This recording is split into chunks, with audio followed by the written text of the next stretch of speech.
Before we ride, quick favor, tap like, tell us in the comments where you're watching from, and hit follow so you never miss a frontier chapter. Good, saddle up. The trail starts quiet, but it won't stay that way. Arizona Territory, late summer of 1882. Gray Ridge was less a town than a stubborn promise nailed to open ground, a lopsided church, one saloon that sighed when the wind pushed through, a feed shed, a crooked row of porches, and at the far end a square of sun-baked adobe dignified as a courthouse. Dust behaved like weather here, rolling in yellow waves, slipping under doorframes, softening everything it touched until even sunlight looked tired.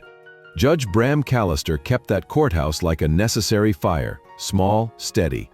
Coat buttoned even in warm weather, words rationed. Pistol a quiet period on the desk. He chose Gray Ridge for what it did not ask. War taught him to carry silence. Fever taught him to bury love. A widow's ring slept in a drawer. A child's carved horse gathered dust. He didn't drink or gamble, and if he entered the church, it was to patch a roof, not sing. His work was measurable. 2 iron cells waited like closed mouths. A scarred desk pinned maps against the breeze. He sharpened pencils to a soldier's point and weighed claims like a carpenter weighs a plank, checking for warp, tapping for soundness. When fence lines wandered, he drew them straight.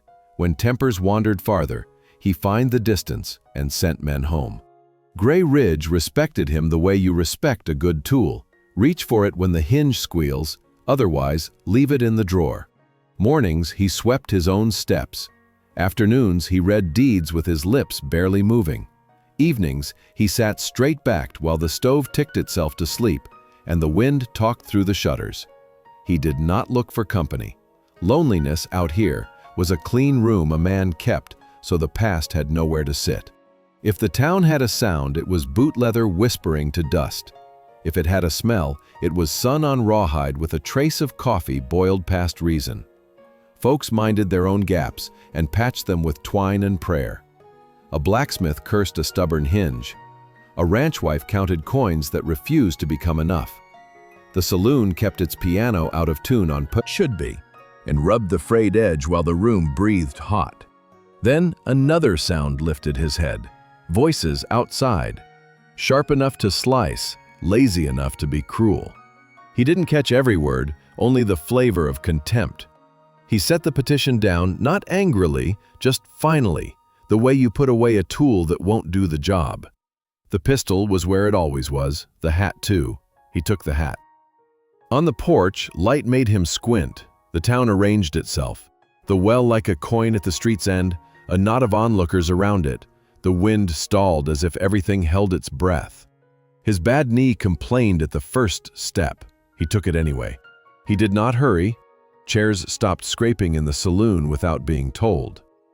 He did not yet know what waited by the well, nor who, only that the pact of not seeing was about to break in daylight, and the next right thing was already walking to meet him. He lowered his brim, let dust climb his boots, and kept going, headed to the place where quiet ends and story begins. The town would remember the first step. So would he, soon enough.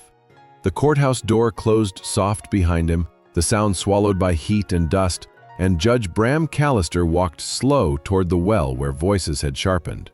His boots ground steady, not rushed, for men who rush often speak before they mean to. He saw the circle before he reached it. 6 townsfolk leaning like fence posts gone slack, spitting, sneering, muttering cold words about letting someone die. He'd heard that tone before. It had weight, not urgency. That was why he came, and then his eyes found her. She crouched low by the well, hair damp at the temples, dress torn at the shoulder, dust clinging to fabric that once held dignity. No shoes, her feet scraped raw, but her hands were steady, careful as she lifted a dented tin cup to the mouth of a collapsed man, whose skin looked more weather than flesh. Old Apache, shoulder-bound, crude, and stained dark with blood. Fever clung to him like fire in a dry field. The woman's focus never broke, not even when she noticed Bram watching. She tilted the cup slow, water touching cracked lips that moved but made no sound. Her face, weary but unflinching, gave no plea. She was used to silence as shield. The crowd stepped back was the name she gave when he asked. He repeated his, Judge Bram Callister. She said she knew, strange thing he thought to be known and yet avoided.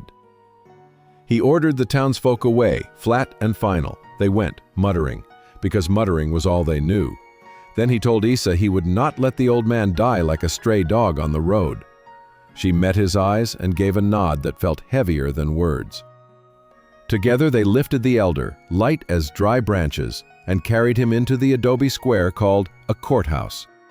Inside, the bench cleared, papers shoved aside, wool blankets spread, the elder laid down.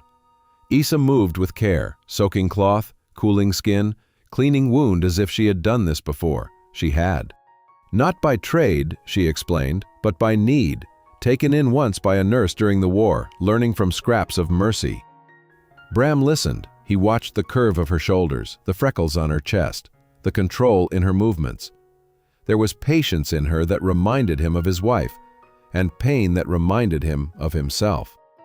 He poured water for her, offered food.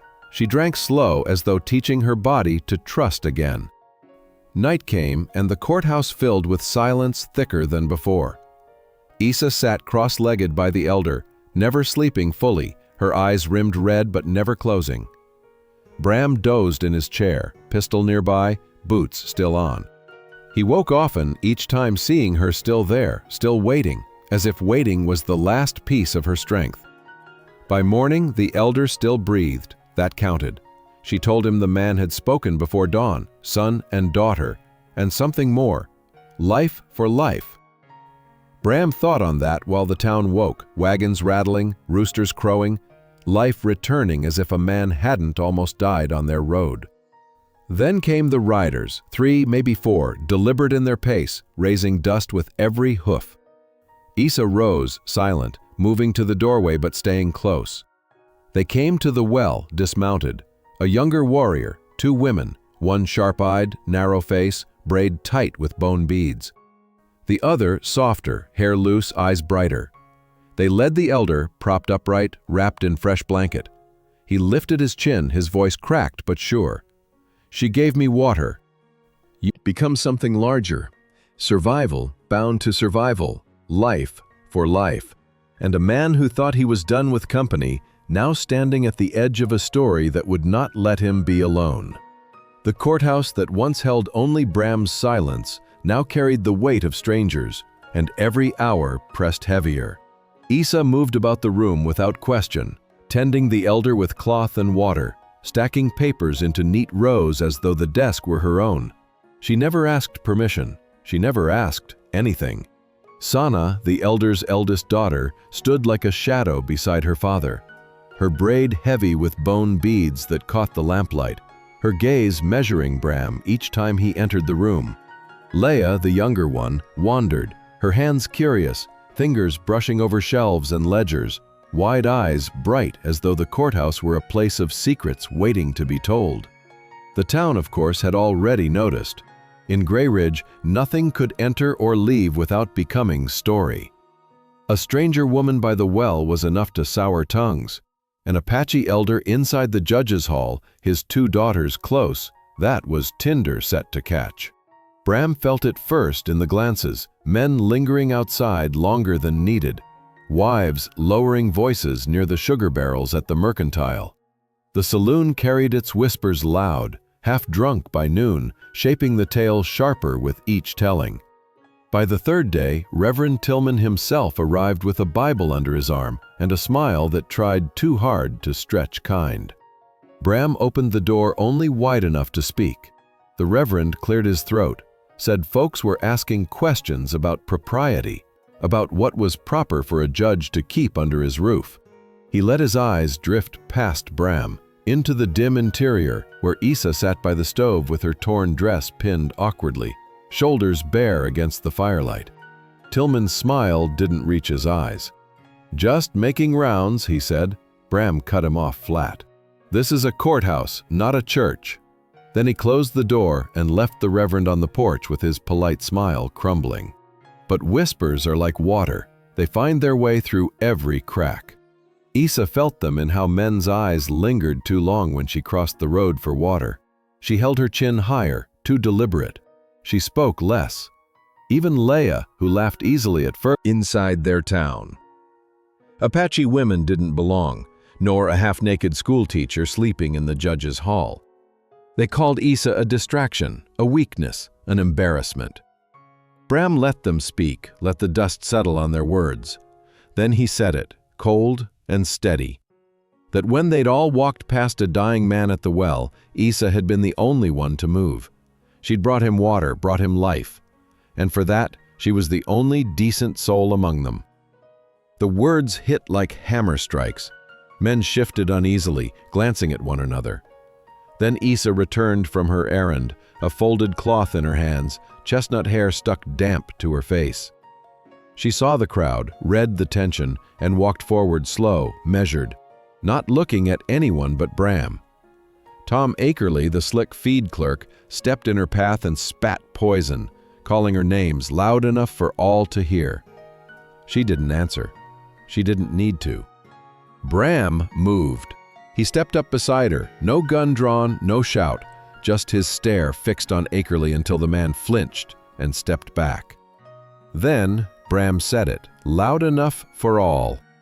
"She's not leaving. And you'll not speak to her again." Silence followed, thicker than dust. Men muttered, some shuffled, none dared stay. One by one they drifted off, their courage melting. Conacade met Bram's eyes but said nothing, only nodded once and turned away. Isa stood steady, the folded cloth still in her hands, her face unreadable, though her eyes glimmered wet in the sun. When they stepped back inside, Sana looked at them both, her expression shifted, less guarded now, carrying something closer to respect. That night, the courthouse felt different. Isa filed papers by lamplight, her torn dress falling open at the shoulder, her freckles bright in the glow. Bram sat across, his jaw still tight, the echo of his words outside still in his chest. Isa broke the silence first. "You didn't need to do that." "I did," he answered. "They'll hate you for it." He met her eyes. "They already do." The quiet between them turned heavier, but it was not unwelcome. It was the kind of quiet that asked to be shared. She reached across the desk. That silence no longer meant emptiness. It meant belonging. The days that followed were heavy with change, though no one spoke of it outright. The courthouse, once a hollow echo of law and solitude, was now crowded with the sounds of quiet lives overlapping. Isa swept the floor each morning barefoot, her pinned dress still torn at the neckline, but her movements calm, deliberate, as though she belonged there as much as the scarred desk and iron-barred cells. Bram noticed how she carried herself, not like someone rescued, not like someone beholden, but like someone who had chosen to remain where she had finally found stillness. Sana stayed close to her father, his fever lessening with each dawn, her hands skilled with cloth and water, her braid heavy with beads and bone, her eyes sharp and watchful every time Bram stepped near. Leia, restless, explored every corner of the courthouse, running her fingers across the cracked spines of law books she could not read, her curiosity alive even when the town whispered outside their walls. It was only a matter of time before the tribe returned, and when they did, the rhythm of Grey Ridge would break again. It was morning when the sound of hooves rose over the ridge, steady and deliberate. Bram had felt it before he heard it, the kind of shift in the air that came when something inevitable was moving closer. Isa straightened from her sweeping, her bare feet pressing into the cold stone floor, and glanced toward the door. Sana already stood, rigid but calm. Leia leaned against the window ledge, her bright eyes narrowing as dust rose along the road. Then the riders appeared, 3 at first, then 4, dark figures cutting through the glare, the sun outlining them in pale fire. They rode to the well, the same place where Isa had first bent to give water, and dismounted with a grace that belonged to people who had never doubted the ground beneath them. At their center sat the Apache elder, upright in the saddle, wrapped in a new blanket though still fragile, his skin tight with lingering fever. Yet his eyes were steady now, and when they met Bram's, something unspoken passed between them. The younger warrior guided the horse closer, and the elder lifted his chin. His voice came cracked but strong enough to carry. "She gave me water," he said, pointing to Isaiah. "You protected her. You are her man." The words hung. The younger one spoke then, lighter in tone. "And if you say no, we return, but it would be shame to offer life and have it refused." Bram felt the weight of silence close around him. He had not spoken so many words in a day for years, yet now every word seemed to matter more than bullets. He looked at Isa, steady beside the doorway, her dress still pinned at the chest, her freckles burning from the sun. She had given water when no one else had. She had stayed when leaving would have been easier. He could have denied it then, could have spoken against the elder's decree, but he didn't. Instead, he motioned toward the door. "Bring him inside. He's not ready to ride." The Apache men exchanged glances, then nodded. The daughters moved with surprising strength, lifting their father down, carrying him into the dim courthouse where the air smelled of ink and coffee and sweat. Bram pulled a second bench close, spread another blanket, poured fresh water into a cup. Isa stayed near the stove, her hands folded, her face unreadable, though her eyes never left the scene. Sana remained standing, her presence like a spear driven into the floor, unyielding.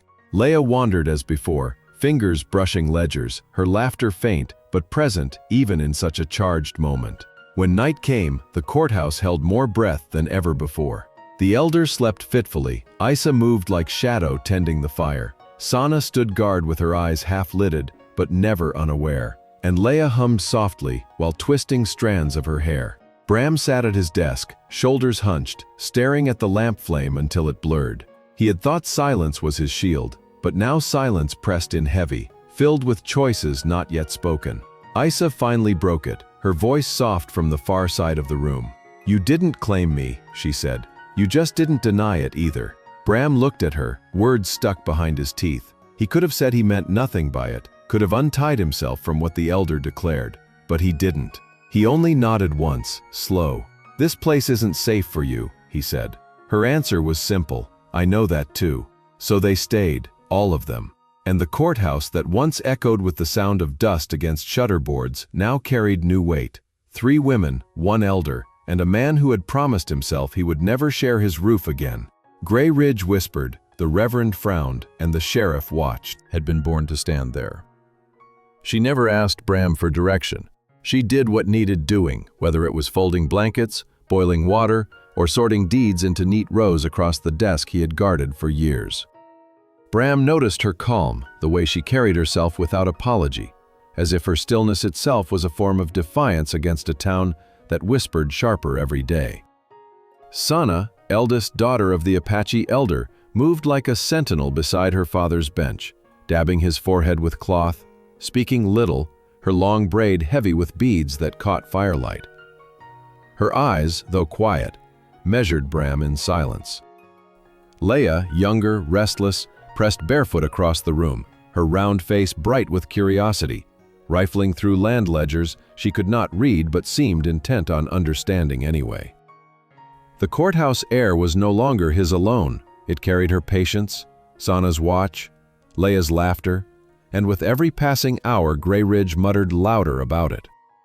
It began at the mercantile, wives whispering by barrels, voices lowering when Isa's name was spoken. By afternoon, saloon men, half-drunk and eager to wound, carried it further. The judge's hall, they said, was crowded with women, Apache among them, and none of it right. Reverend Tillman came next, Bible tucked under arm, smile stretched too thin. He stepped onto the porch and tried his sermon in soft voice, talking of propriety and influence, of a man in Bram's seat needing to guard appearances. But his eyes betrayed him, sliding past Bram into the dim where Isa bent over the stove, her neckline pinned but still bearing more than Tillman wished to see. Bram stopped him cold. "This is a courthouse, Reverend, not a church." Then he closed the door in his face. The Reverend's smile slipped to the dust, and the whispers grew heavier for it. Isa felt them in every look, Men's eyes lingered too long when she fetched water. Her shoulders stiffened, her chin lifted, deliberate. She spoke less. Leah, at first playful, grew quieter, returning from the doctor's shed with hands stained from herbs but lips pressed. Sana said little, but her gaze was sharper than before, always on Isa, as if testing whether she would break. The courthouse walls held their silence, but outside the mutterings past the well, Isa alone had bent to give water to save life. "You call her a whore for it," he said, his jaw hard. "I call her the only decent soul in this town." The words landed heavy, men shifted, unease rising. Then Isa appeared, returning from an errand, a folded cloth in her hand, her chestnut hair damp with sweat, her torn dress sagging at the pins. She saw the crowd, understood at once, but she did not turn away. She walked straight, her steps measured, her gaze fixed only on Bram. Tom Akerley, the feed clerk, slid into her path, muttering filth loud enough for all. Isa did not answer. She did not flinch. Bram stepped forward then, no gun, no shout, only his stare fixed on Akerley until the man broke, stepping back. And Bram said it plain, "She's not leaving, and you'll not speak to her again." The silence that followed was deep enough to swallow dust. One by one they drifted off, courage drained, Conacade lingering only long enough to meet Bram's eyes, nod once, and ride away. Isa stood steady, the cloth still in her hand, her eyes wet but unbroken. Together they walked back inside, and Sana's gaze caught them both, less guarded now, carrying something that felt like respect. That night, the courthouse held a different quiet. Isa sat at the desk, sorting deeds with calm precision, her torn dress gaping at the shoulder, freckles bright in lamplight.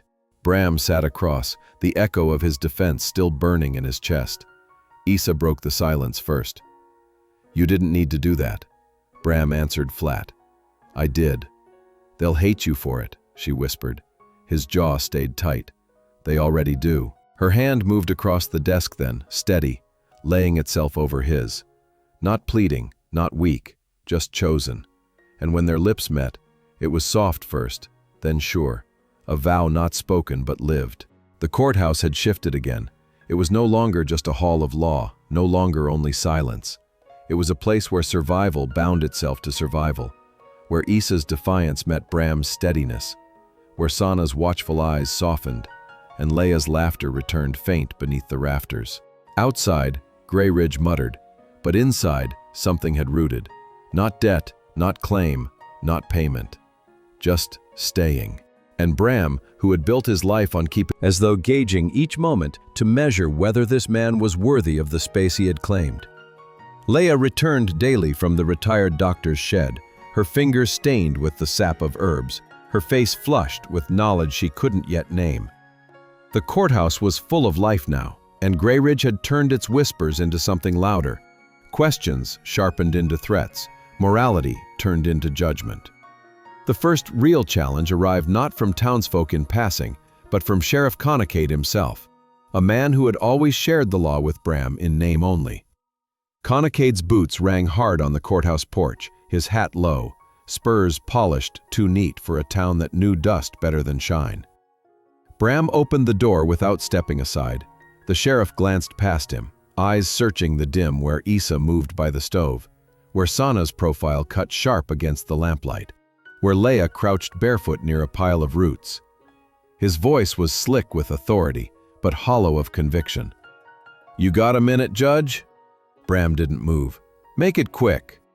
Conacade spoke of talk in town, of questions being asked about what sort of court Bram was running, about Apache women under his roof, about Isa sleeping here unwed, unchurched, improper. The words were half accusation, half warning. Bram's jaw tightened, his arms crossing over his chest. "You came here to lecture me about morality?" he asked. Conacade shifted, tapping a spur against the porch plank. "I came because people are asking if your judgment's been compromised." The words hung there, a challenge wrapped in false concern. Bram's voice cut through them plain. "You tell those people this court's still law. If they've got charges, they can file them. Otherwise, get off my porch." Conacade stared, weighing if he would press further, but the weight in Bram's gaze was steady as stone.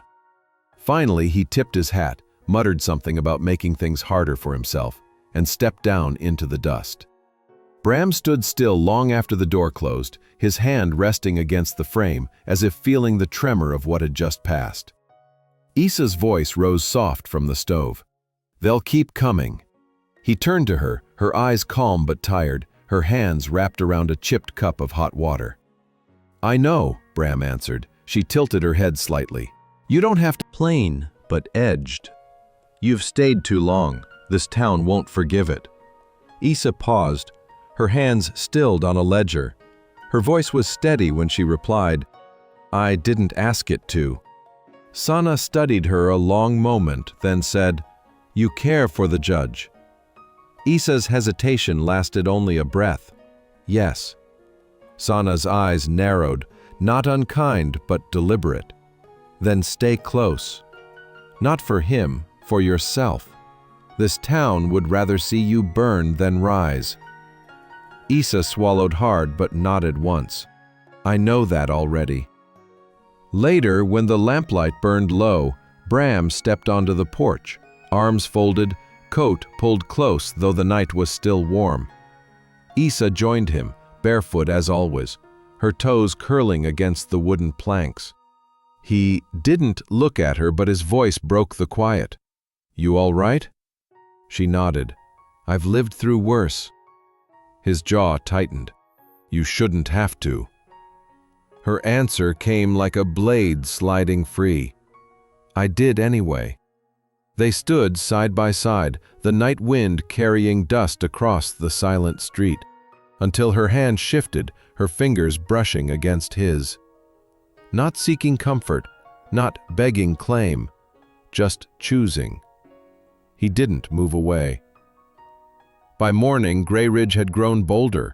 What had once been whispers at the mercantile and mutters in the saloon now gathered in daylight.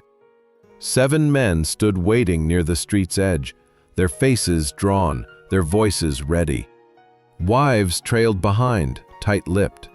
Sheriff Conacade lingered again at the back, arms crossed, his silence louder than words. Ephraim Jensen, salt-bearded, stepped forward and called it plain. They weren't here about law, he said. They were here about who Bram let inside their town. Issa, the Apache daughters. The judge's roof turned into scandal. Their voices carried sharp in the dry air, rattling like fence posts in a storm. And as Bram faced them, as Issa walked back into town carrying cloths in her arms, as the crowd turned its poison toward her again, the courthouse behind them seemed less a place of law and more a fortress of choice. A place where silence had broken, where decency had been defended in the dust, where Issa's Bram sat heavy at the desk, jaw locked, chest tight, and Issa stood across from him, her eyes wet but unbroken. "You didn't need to do that," she whispered. He looked up. "I did." Her voice cracked but didn't falter. "They'll hate you for it." He leaned forward, elbows on the desk. "They already do." That was the beginning of something neither of them would deny again. That night, Issa didn't retreat to the floor near the stove or the wall by the bench. She stayed close, sitting at the desk long after the others had drifted into their quiet corners. The lamp between them flickered, throwing hard lines across her cheekbones, catching the soft gleam of her freckles where her dress dipped at the pinned neckline.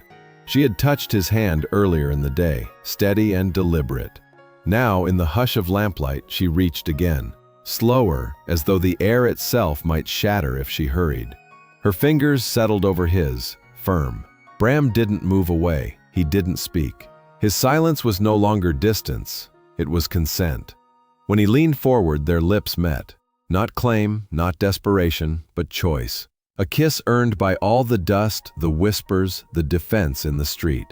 She pulled back with eyes shining and whispered, "Then I'm not going anywhere." From then, the courthouse carried a new weight. Issa no longer seemed a stranger in borrowed space. She swept in the mornings, her dress still frayed but pinned neat at the chest, her bare feet leaving faint smudges of red from the cold floor. She poured water for Bram as though she had always known where the cups were kept. When the elders stirred, she was there with broth or cloth, her movements calm, exact. Sana watched all this in silence, her eyes measuring Isa with a warrior's patience, as though judging not just her strength, but her right to remain. Leia, by contrast, slipped in and out like sunlight, her laughter bouncing off the rafters, her hands full of herbs she gathered each afternoon. The courthouse had become less a hall of law and more a household, though Bram barely allowed himself to name it that. The town did not ease. Men came to hearings now not for justice but to gawk at the women beneath his roof. Isa sat behind the desk, sorting claims with her torn dress still gaping at the shoulder, her freckles glowing in the lamplight. Her father, dabbing his brow, Leia hummed while grinding dried roots into powder, and Isa filed papers at the desk. When Bram finally sat across from her, she spoke before he could. "You don't owe me," she said. Her voice was calm, almost too calm. "I didn't ask to stay." Bram's eyes narrowed. "You didn't." She lifted her gaze to meet his.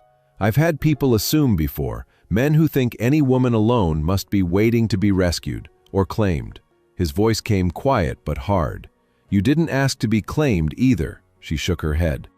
"No, but you didn't answer right away." The lamp flickered between them, throwing light across her steady eyes. Bram leaned forward, his elbows on the desk. "You stayed, that's what I noticed." Her reply came soft, almost a confession. "I've been running a long time. Staying was harder." She paused, then added, "Why here?" "Because you didn't ask anything of me." Bram sat back, his breath slow, his chest heavy. Outside, Grey Ridge still whispered, but inside the courthouse, something had rooted that no muttering could pull out. Not charity, not law, not ownership, just choice. And in that silence, heavy and sure, Bram realized that what Isa had said at the well was true. Sometimes the hardest thing wasn't running, but staying.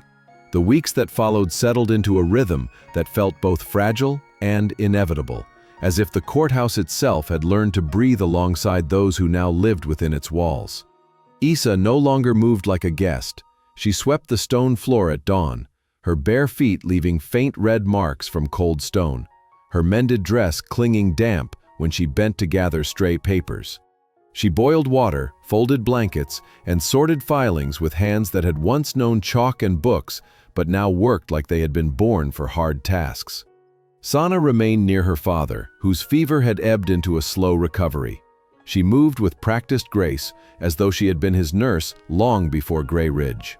Her eyes were sharp still, always testing Bram, watching Isa, but the sharpness had shifted. It was no longer suspicion alone, but something closer to acknowledgement. Leia carried the liveliness of a younger spring. Each morning she slipped away with a satchel, her braid loose, her bare feet kicking up dust on the road toward the retired doctor's shed. By sundown, in her shoulders each time she walked back across the dust road with her pitcher balanced in both hands. The people of Grey Ridge had no mercy for what they could not understand, and mercy was not what they were offering. Inside, though, the courthouse grew into something resembling a home. The elder sat upright by the fire, his wrapped shoulder healing, his voice stronger each day. When he spoke, it was in fragments, English bent but clear, and always his gaze drifted toward Isa, steady as though he had not forgotten the cup at the well. Sana sharpened a knife while she sat, calm and efficient, her patience deep as roots. Leia hummed while drying herbs, often pausing to ask questions of Bram, what a ledger meant, how land was recorded, whether truth could be written down without being bent. Her curiosity pried into corners Bram had thought closed. Isa sat by the desk most evenings, her freckles catching lamplight, her pinned dress slipping as she leaned over ledgers. Bram found his eyes drifting too often, his throat tightening whenever townsmen muttered about impropriety, as though her simple presence were scandal enough. The elder's strength returned in steps. First, he walked to the porch with Sana's arm steadying him.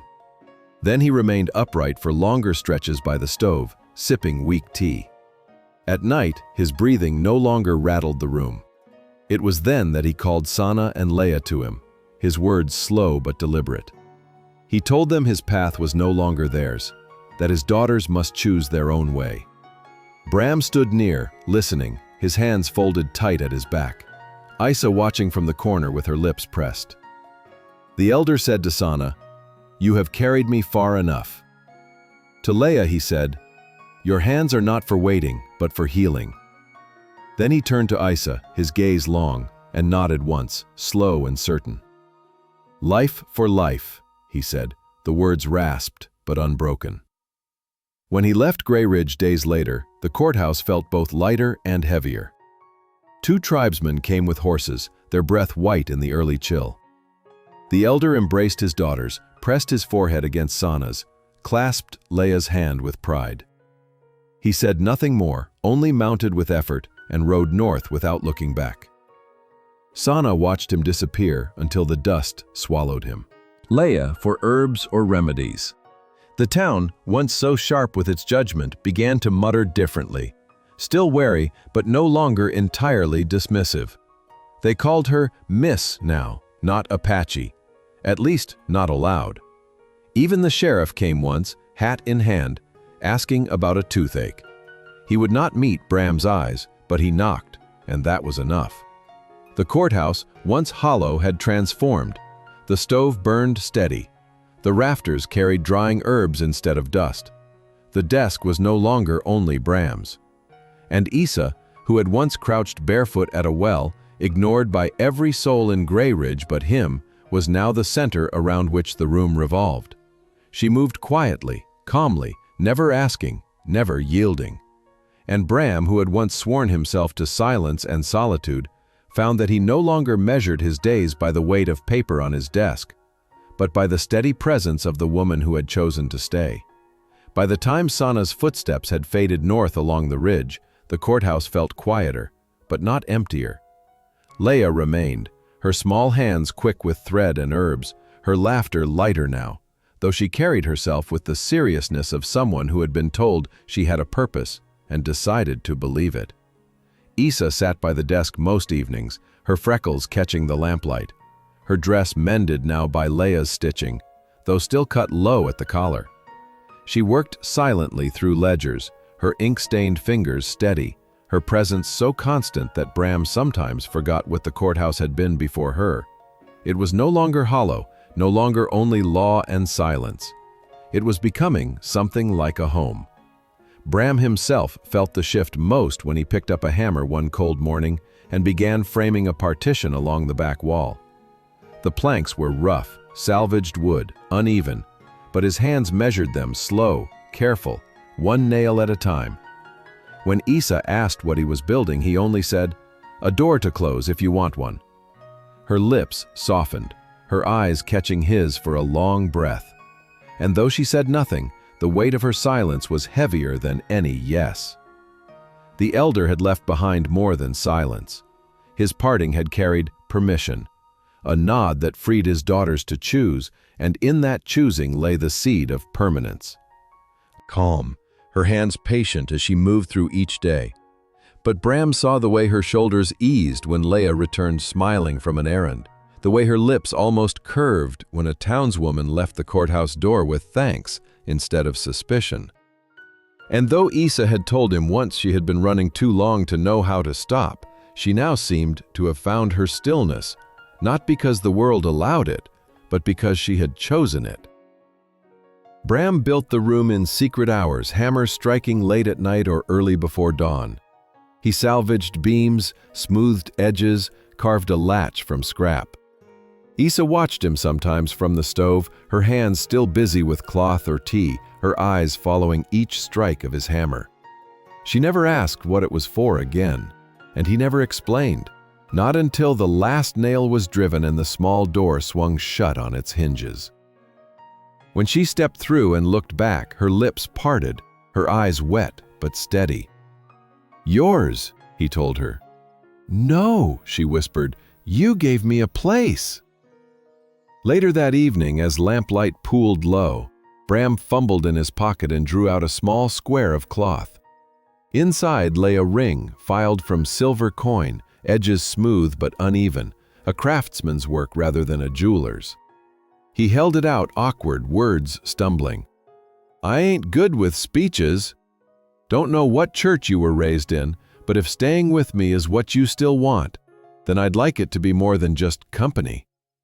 Isa looked at the ring, then at him, her breath unsteady. I've already said yes, she whispered, and slipped it on. When she pulled him down by the collar, the kiss that followed was slower, deeper, not a question, but an answer. They did not call a pastor, they did not summon bells. When the sheriff returned days later with papers folded in his coat, he cleared his throat and offered to make it quiet, to settle the talk with ink. Isa looked at Bram, and Bram nodded once. In the courthouse, with no crowd but Leah at the desk, Conacade read the words plain. Do you, Judge Callister, take this woman? I do. Isa's hair was brushed neat for once, her dress plain but mended by Leah's hand. She said, I do, softly, steady. They signed their names, and that was all. His arm heavy around her waist. The world had not forgiven, but in that courthouse turned home, forgiveness was no longer needed. They had chosen, they had stayed, and in staying, they had built something no whisper could undo. Winter crept into Grey Ridge on quiet feet, laying frost silver across rooftops, stiffening dust into brittle ground, and stilling the restless saloon doors that had always groaned in the wind. Snow came light at first, but enough to hush even the harshest whispers. Horses stood blanketed, smoke rose from every chimney, and for once the town looked less like suspicion carved into desert and more like a place capable of peace. Inside the courthouse, the stove burned steady, its heat reaching corners that had once held only shadows. The rafters carried drying herbs, the desk bore orderly stacks of ledgers and filings, and the back room, newly partitioned by Bram's careful hammer and saw, stood complete with a door that latched firm. What had once been his fortress of silence had become a home, not by plan, not by law, but by the slow gravity of choice. Isa moved through it as though it had always been hers, stirring pots at the stove, folding blankets near the fire, mending clothes with steady fingers stained from work. Her plain cotton dress clung damp to her hips when she bent over the basin, the neckline still low, but no longer torn, no longer desperate. Leah stitched beside her some evenings, her fingers nimble with thread, her laughter faint but stronger now. And Bram, who once measured days only by the weight of papers or the scratch of a pen, now measured them by Isa's quiet presence, by the sound of Leah humming as she sorted herbs, by the way the stove filled the room with warmth that had nothing to do with fire. The town did not stop whispering, it never would, yet the sharpness had dulled. Leah's remedies for cough and fever had earned her a name beyond insult. Mothers called her Miss now, and when she walked the road with her satchel of roots, children followed, no longer mocking but curious. The sheriff came once, hat in hand, to ask if she had something for an aching tooth, and though he would not meet Bram's eyes, he knocked before stepping through the door. Small changes, but changes all the same. Isa noticed them. She did in his chest, long frozen. From then on, the courthouse was no longer just his. It was theirs. The walls, once hollow, held their voices, their silences, their touch. Even the town, bitter as it was, could not undo what had already rooted. Snow deepened as weeks passed, muffling the roads, pressing cold through shutters. Inside, warmth lingered. Isa's hand rested often against her belly without thought. And though it was not yet visible to others, Bram knew. She had told him in a whisper one evening, her voice quiet enough he almost missed it. He had not answered with words, only pulled her close, his arm heavy over her waist, his breath steady against her hair. Now, when he worked at the desk, his eyes strayed often to her, watching her stir a pot or fold cloth with hands that carried more than survival now. They carried life. For the first time since the fever had taken his wife and child, Bram felt the ache of the past ease, not forgotten, but reshaped into something that had brought Isa here. On evenings when the wind rose and the shutters rattled, Isa would settle beside him, her fingers brushing his without needing reason. Leah would hum near the fire, stitching or grinding herbs, her face calmer than when she had first wandered curious through ledgers she could not read. And Bram, who had once thought silence his only companion, realized the silence now was different. It was not emptiness, it was belonging. Grey Ridge would always be a town of whispers. It would always judge, always question, always carry the memory of that morning at the well when Isa bent to give water to a dying man no one else would touch. But inside the courthouse, whispers no longer mattered.